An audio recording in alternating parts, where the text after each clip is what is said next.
The disappearance of female pilot Amelia Earhart during her round-the-world air voyage back in 1937. She vanished without a trace, leaving behind a world full of questions. For nearly 9 decades, Amelia Earhart's disappearance has baffled experts, inspired conspiracy theories, and sparked endless searches across the Pacific. But now, a groundbreaking discovery may finally reveal what really happened. Was it a crash, a secret mission, or something far more unexpected? Join us as we uncover the truth behind one of history's greatest aviation mysteries, starting from the very beginning. Amelia Earhart is one of the most iconic figures in aviation history, not just for her flying achievements, but also for the mystery that continues to surround her final flight. Before she became a global symbol of courage and adventure, her life was shaped by a mixture of supportive upbringing, personal hardships, and a unique sense of determination that set her apart from others of her time.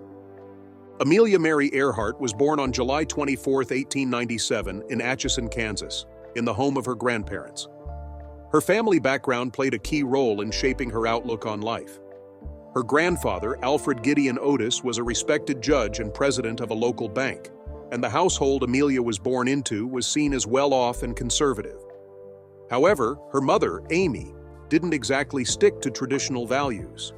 She encouraged her daughters to think freely and challenge expectations, which was quite rare at the time. Amy believed girls should have the same freedom as boys, and this philosophy deeply influenced Amelia's early years. From a young age, Amelia showed signs of being independent, curious, and full of energy. Unlike many girls of her generation, she didn't enjoy playing with dolls or dressing up. Instead, she preferred climbing trees, shooting rats with a rifle, and constructing ramps with her uncle so she could try flying a wooden box down a hill. One of her first memorable childhood experiences was this homemade roller coaster. She later said the feeling reminded her of flying, a sensation she wouldn't forget.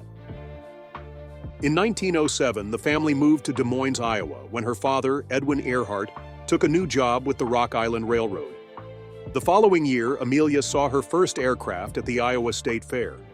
She was only 10 years old at the time. Ironically, she wasn't impressed. The plane looked old and unsafe, and she quickly lost interest, asking to go back to the merry-go-round instead. Flying didn't seem to have any special pull on her at that stage. Throughout her childhood, Amelia was a keen reader. She spent countless hours in the family library, often reading books that reflected her growing curiosity about science, engineering, and pioneering women. By 1909, the family was back in Des Moines, and Amelia began attending public school for the first time. She entered 7th grade at the age of 12. Unfortunately, this relatively stable time didn't last. Amelia's father began to struggle with alcohol, which impacted both his personal life and career. By 1914, he was forced to retire. The family soon lost financial security, and Amelia's grandmother died around the same time. Her inheritance was placed in a trust because of concerns over how Edwin might handle the money. Soon after, the family home and many of their belongings were sold. Amelia would later refer to this difficult period as the end of her childhood. After her father's retirement, Edwin took a clerical job in Minnesota, while Amelia and her mother moved to Chicago. Living with family friends, they had little money, and Amelia's focus turned toward finding the best education she could get. She even refused to attend the high school nearest their home because its science facilities were poor. She eventually chose Hyde Park High School, known for its better academic standards, especially in chemistry and other sciences. She graduated from there in 1916. Amelia's interest in ambitious women continued to grow.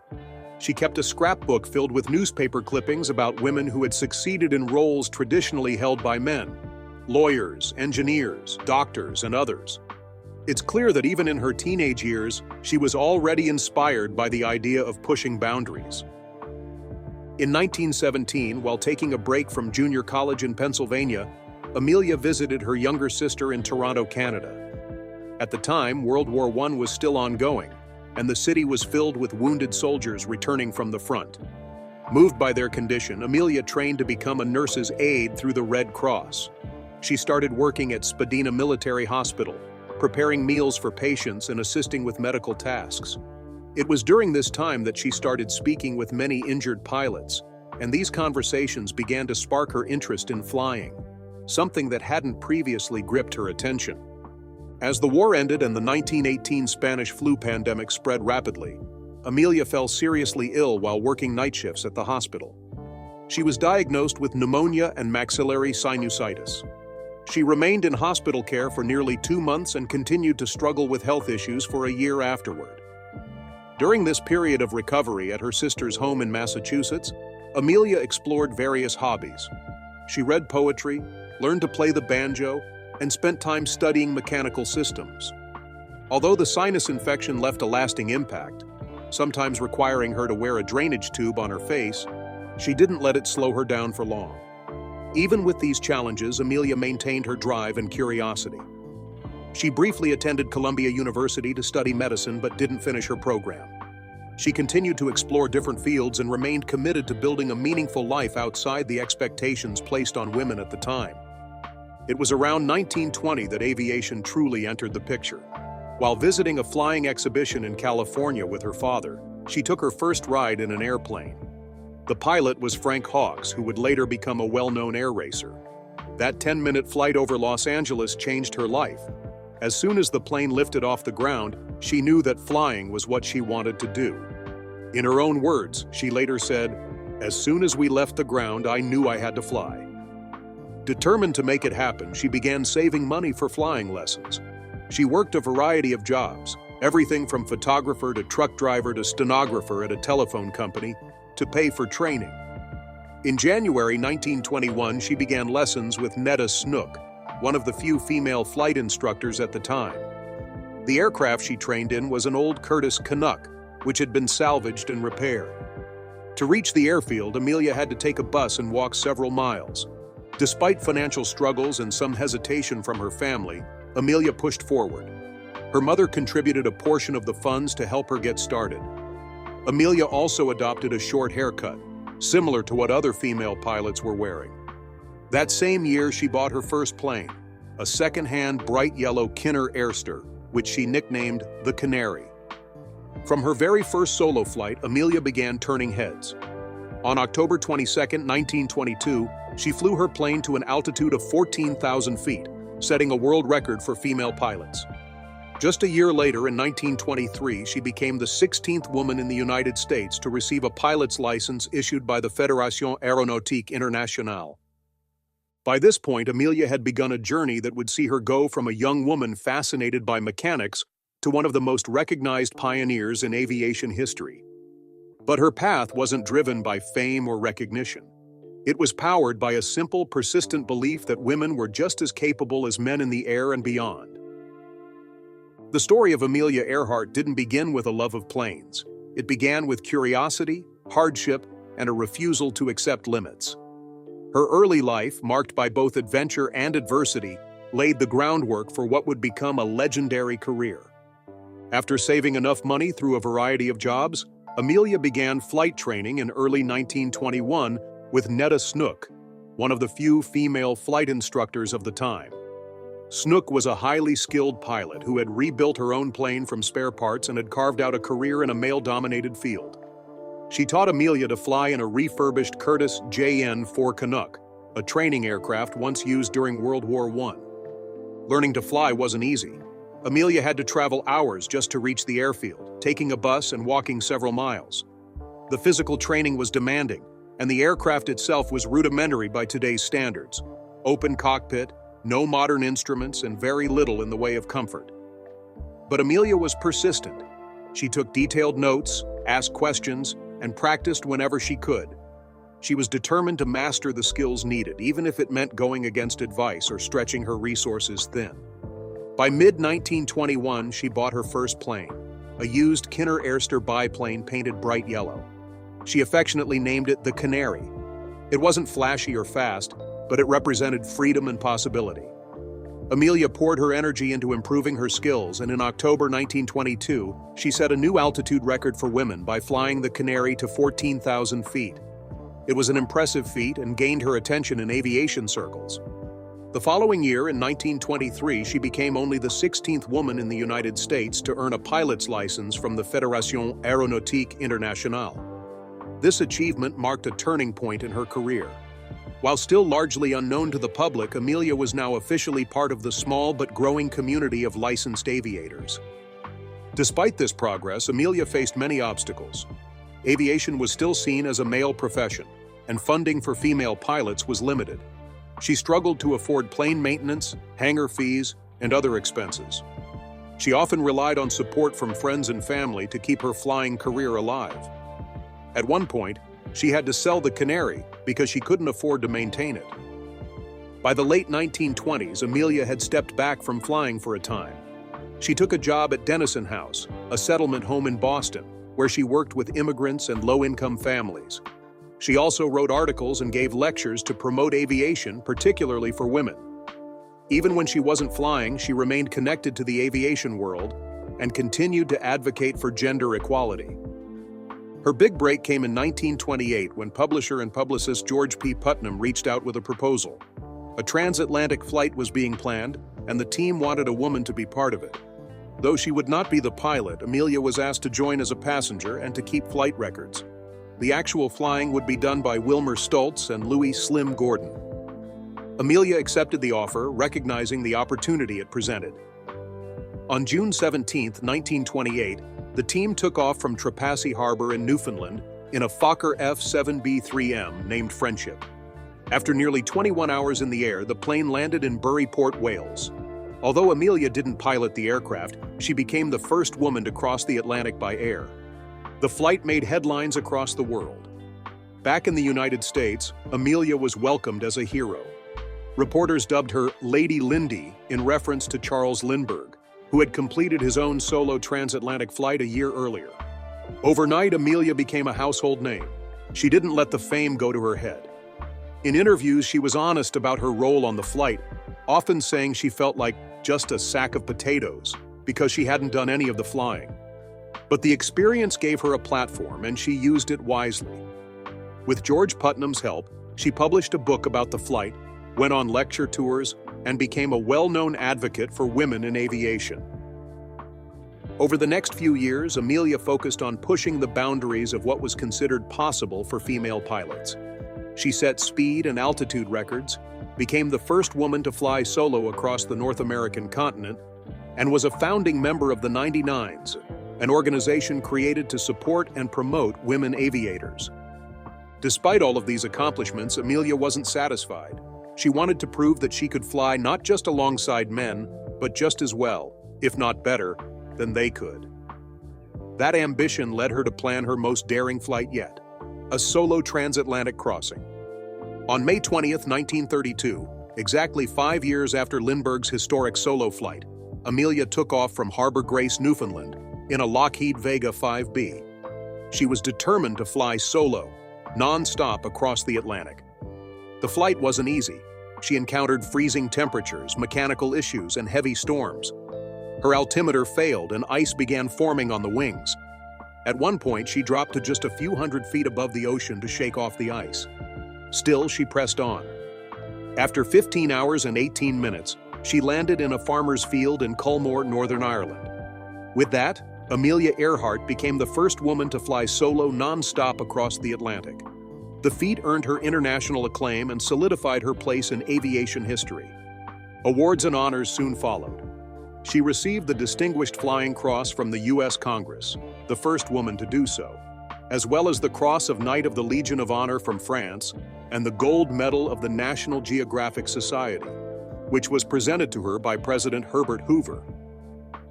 Amelia didn't stop there. She went on to set more records.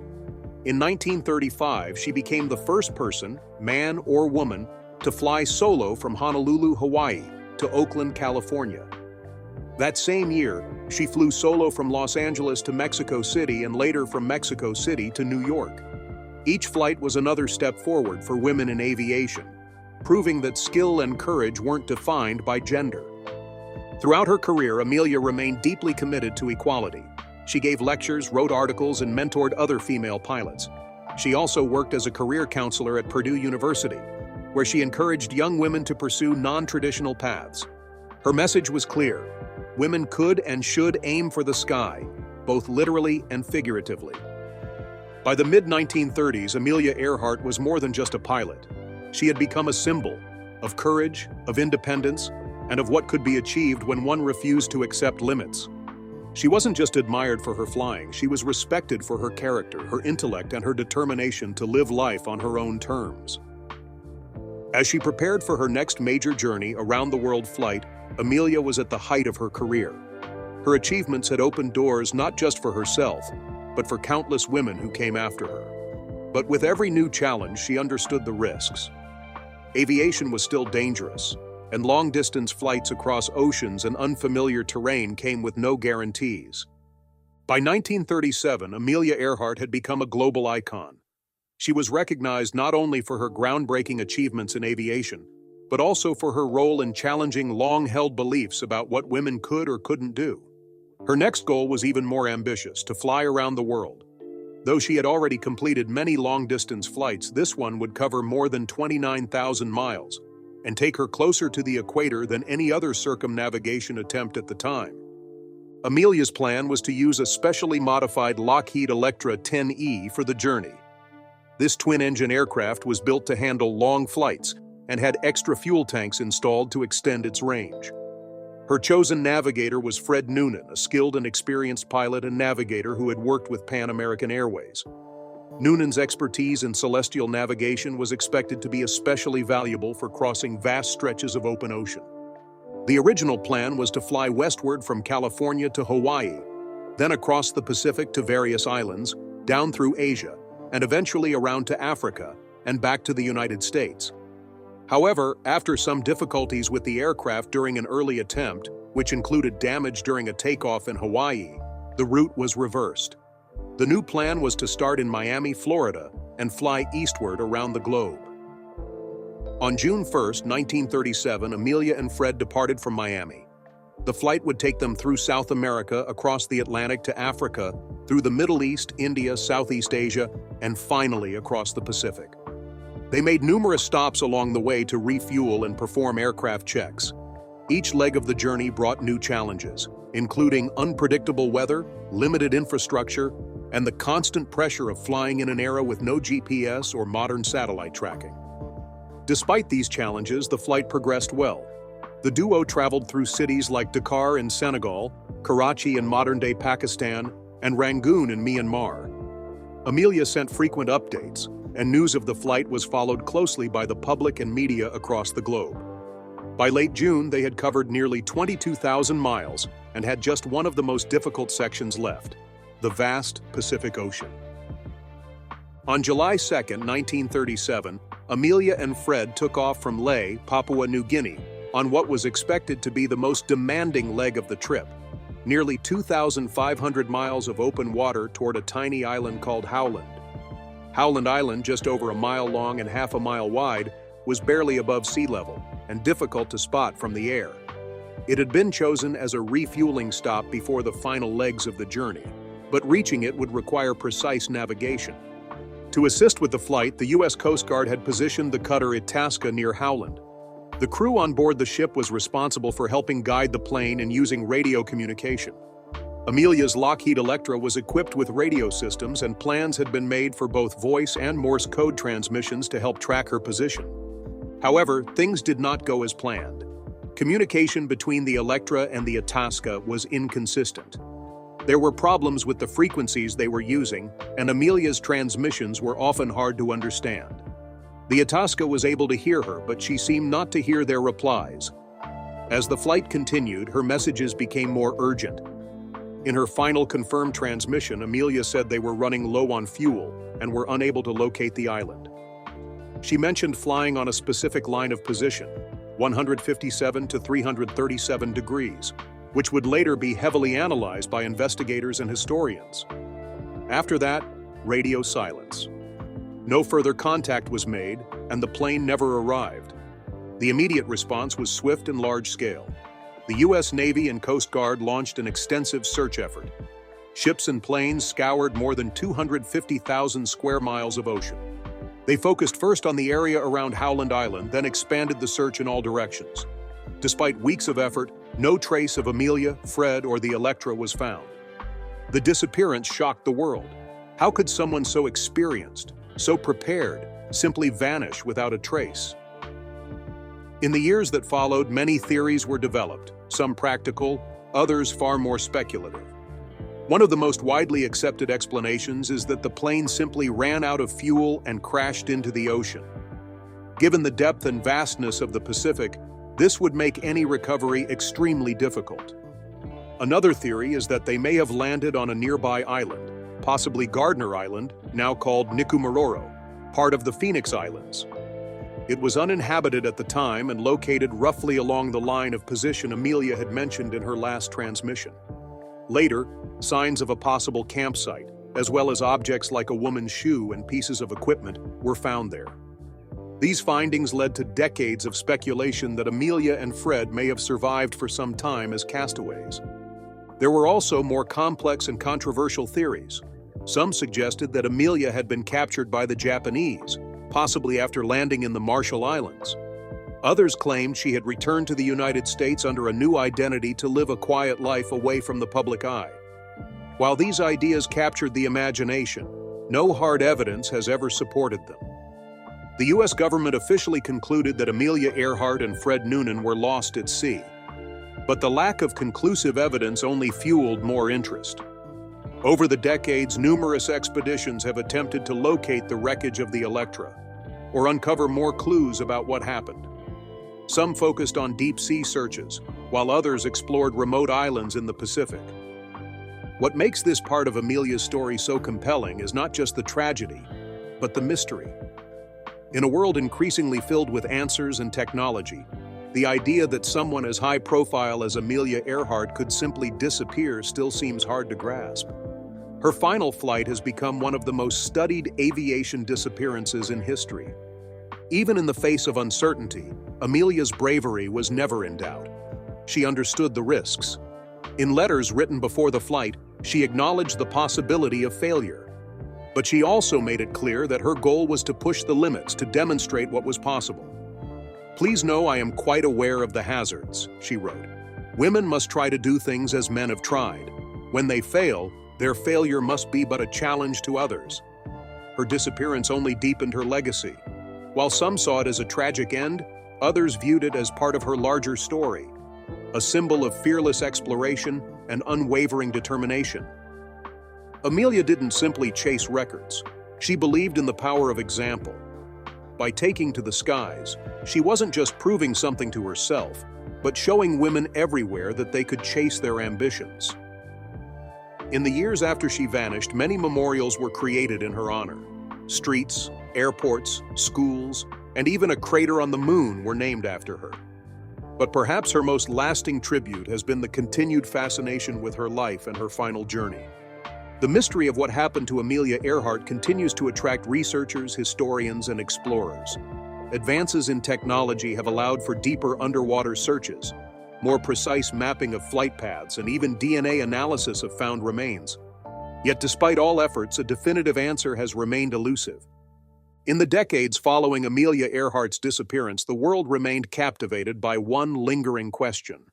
What really happened to her and her navigator, Fred Noonan, after they vanished over the Pacific Ocean in 1937? While official investigations at the time concluded that their aircraft had likely run out of fuel and crashed into the sea, the lack of any physical evidence opened the door to countless alternative theories. Some were based on circumstantial findings, others on witness reports, and a few on political speculation.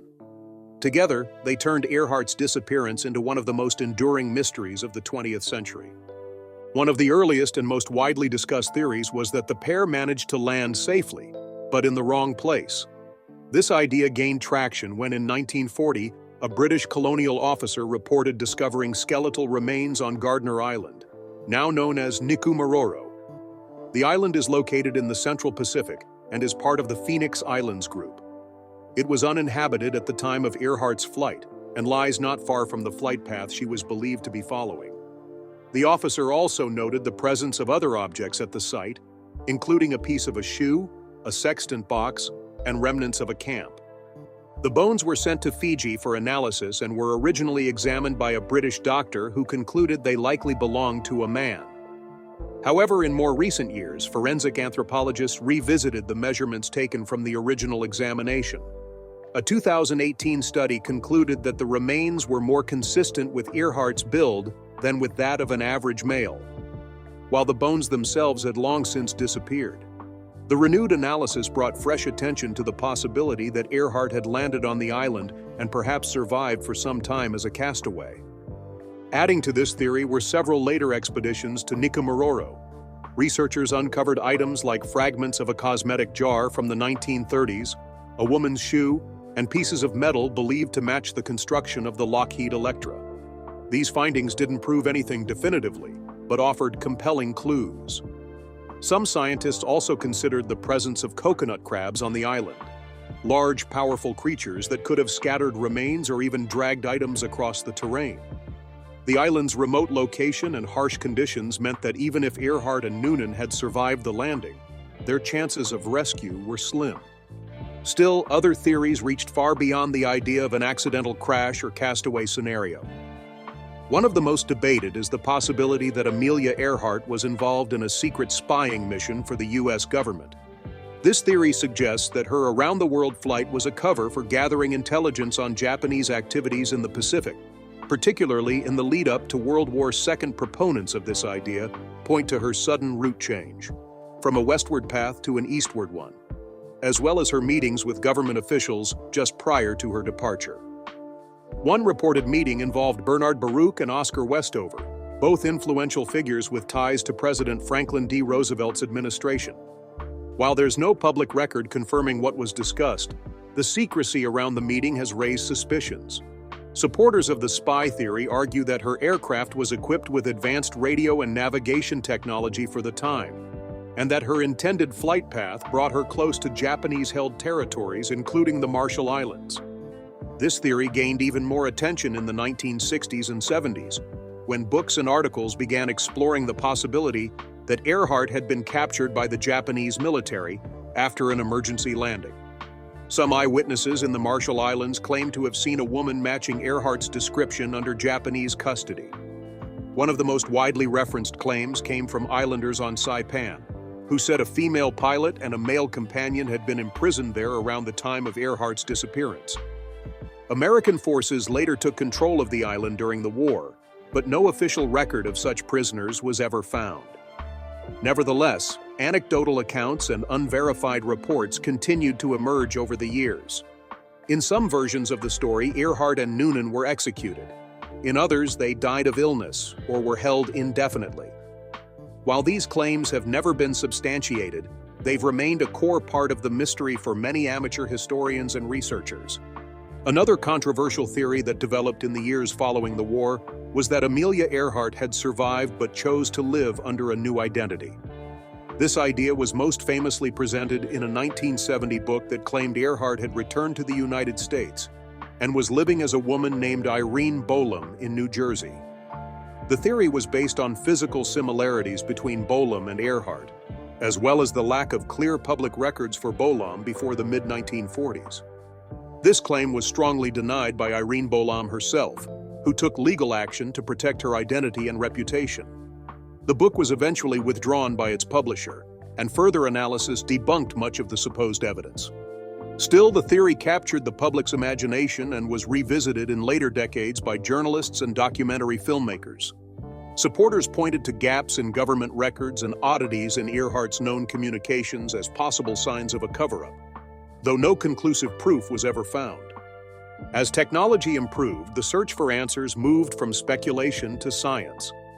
Beginning in the 1980s and 90s, organizations like the International Group for Historic Aircraft Recovery launched detailed expeditions to the Pacific, particularly to Nikumaroro. These missions included sonar scans, archaeological digs, and attempts to recover DNA from items found on the island. In 2012, a photograph of the reef edge near Nikumaroro showed what some analysts believed could be a piece of the Electra's landing gear. However, the image was blurry and inconclusive. Forensic dogs trained to detect human remains were later brought to the island, and they alerted on specific areas, suggesting the presence of decomposed remains. But again, no physical bones were found during follow-up excavations. Each discovery brought hope, only to end with more questions than answers. The media has played a major role in shaping public opinion around these theories. Countless books, films, and documentaries have presented competing narratives, often highlighting the same pieces of evidence to support very different conclusions. This has contributed to a mythology surrounding Earhart's disappearance, one that mixes historical fact with unresolved speculation. Despite the lack of definitive answers, these theories reveal something deeper about the way Amelia Earhart's story resonates with people. She wasn't just a pilot who vanished. She was a symbol of progress, independence, and the human desire to push boundaries. Her disappearance created a space for imagination and investigation, inviting generations of explorers and researchers to pick up the trail. Many believe that the mystery of her disappearance has overshadowed her achievements. Others argue that it's precisely the mystery that has kept her legacy alive.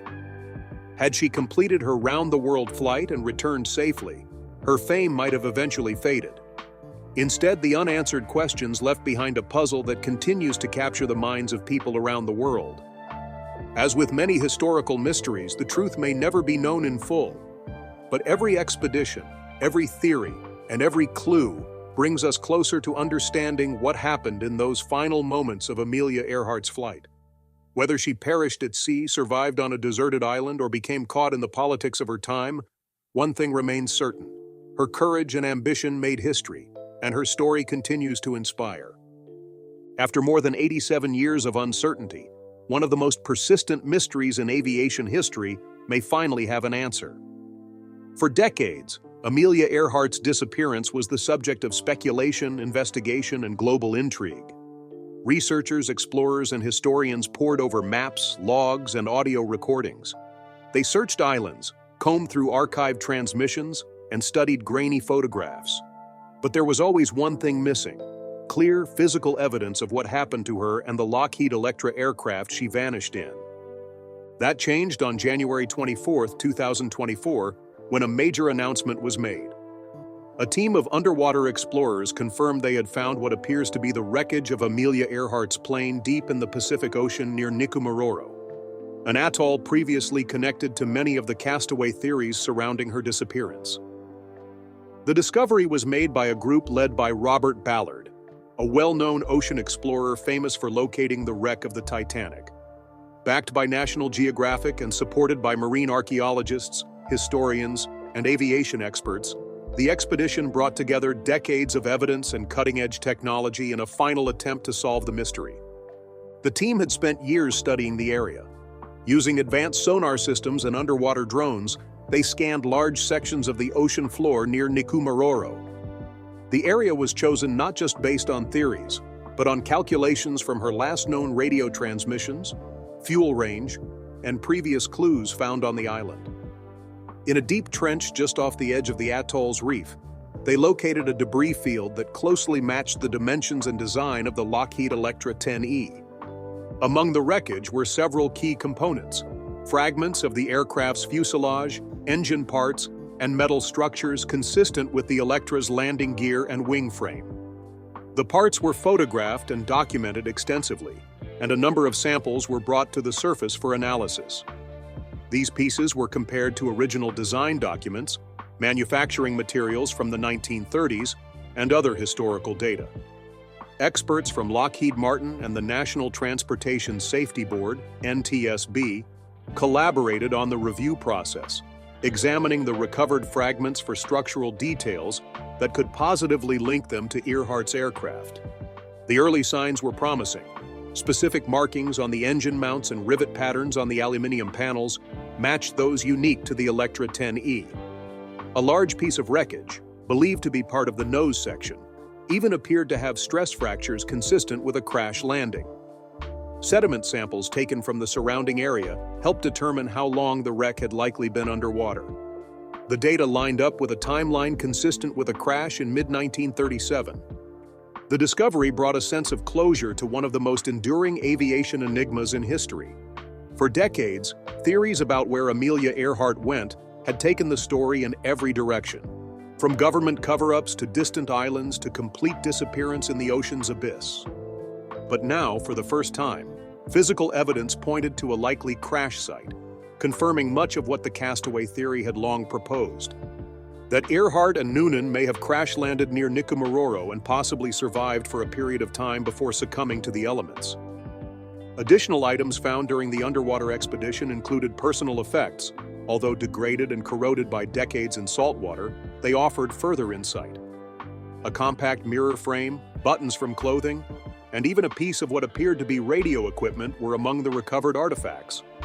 While none of these could be definitively linked to Earhart herself without DNA or serial number confirmation, their age and context added further weight to the location's authenticity.